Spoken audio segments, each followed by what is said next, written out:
পৃথিবীর মধ্যে 6টি শ্রেষ্ঠ দোয়া, এই দোয়াগুলোর আমল যদি কোনো বান্দা বান্দি করতে পারে তাহলে পৃথিবীতে যতগুলো দোয়া আছে তার ভিতরে এই দোয়াগুলোই সর্বশ্রেষ্ঠ দোয়া বলেছেন নবী করিম সাল্লাল্লাহু আলাইহি ওয়াসাল্লাম।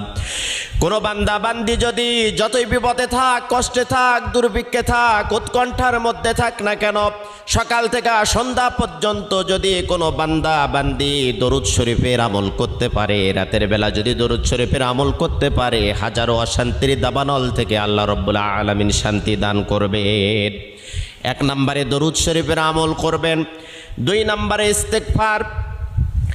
আপনার মুখটা এমন হয়ে যাবে আল্লাহ রাব্বুল আলামিনের কাছে দোয়া করার সাথে সাথে আপনার দোয়াটা কবুল হয়ে যাবে। সব সময়ের জন্য পড়বেন আস্তাগফিরুল্লাহ আল্লাযী লা ইলাহা ইল্লা হুয়াল হাইয়ুল কাইয়্যুম ওয়া আতুবু ইলাইহি।